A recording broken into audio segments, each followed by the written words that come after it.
Con el final de la Segunda Guerra Mundial y el choque entre fuerzas soviéticas y americanas en Berlín, comienza la división del mundo entre este y oeste, la Guerra Fría, un conflicto que duró de 1947 a 1991.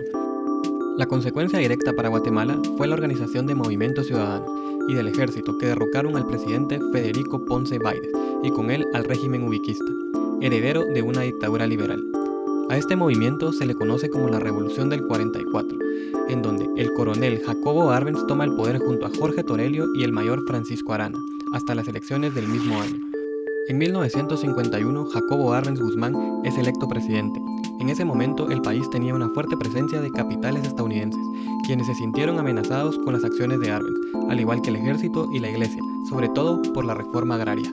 En 1954, con la Iglesia, la Asociación General de Agricultores, el Ejército y la CIA, organizados en contra de las reformas de Arbenz, dan golpe de Estado, y toma el poder Carlos Castillo Armas, quien persigue a todos los grupos, organizaciones de campesinos, sindicatos y organizaciones obreras que apoyaban a Jacobo Arbenz.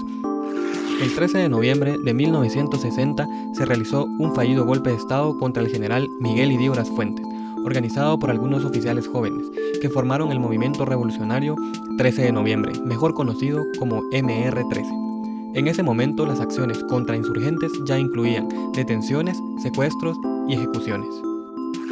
Durante el gobierno del coronel Enrique Peralta Azurdia, el ejército sufrió una reforma. Se crearon los llamados escuadrones de la muerte. Fue a partir de su gobierno que empezó una serie de secuestros, torturas y asesinatos selectivos contra cualquier posible opositor político, así como de quienes fueran colaboradores o simplemente simpatizantes de los grupos de izquierda. El siguiente gobierno fue el de Julio Méndez Montenegro, quien hizo un pacto con el ejército, dando la libertad total en sus acciones contra insurgentes. Durante su gobierno, el ejército lanzó una de las más grandes ofensivas contra insurgentes. En 1970 fue electo el coronel Carlos Manuel Arana Osorio. Fue el primero de una larga serie de presidentes militares, intensificando las acciones contra insurgentes, aumentando las desapariciones forzadas, los asesinatos, los secuestros y el terror sistemático. El mismo año, dos nuevos grupos guerrilleros, patrocinados por la Unión Soviética y Fidel Castro, el Ejército Guerrillero de los Pobres, EGP, y la Organización del Pueblo en Armas, ORPA, intensificaron la insurgencia contra los gobiernos militares. En 1974 es electo el presidente Laugerud García, quien se caracterizó por ser más tolerante hacia la oposición, quienes aprovecharon para reorganizarse. En los últimos días de su gobierno se produjo la masacre de Panzos, en la jurisdicción de la Franja Transversal del Norte, cuando elementos del ejército repelieron violentamente una manifestación pacífica de campesinos, dejando como resultado 53 personas fallecidas entre hombres, mujeres y niños.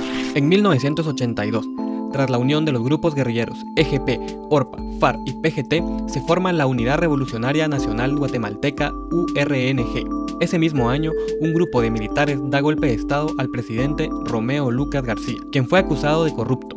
Toma el poder una junta militar que más adelante fue disuelta por el general Ríos Montt, quien queda al poder como jefe de Estado. Durante el gobierno de Ríos Montt se incrementa la actividad militar, y con esto la cantidad de masacres y desaparecidos. Los grupos paramilitares creados por su régimen y el ejército arrasaron más de 400 aldeas.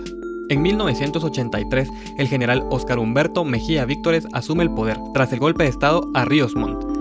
Las actividades contra insurgentes de Lucas García y Ríos Montt habían tenido un gran éxito en su objetivo por acabar con la guerrilla. Con el movimiento guerrillero que mantenía un bajo perfil desde 1985, tras las ofensivas de Ríos Montt, Vinicio Cerezo da los primeros pasos para terminar con el conflicto armado interno, llevando a cabo el Acuerdo de Esquipulas II.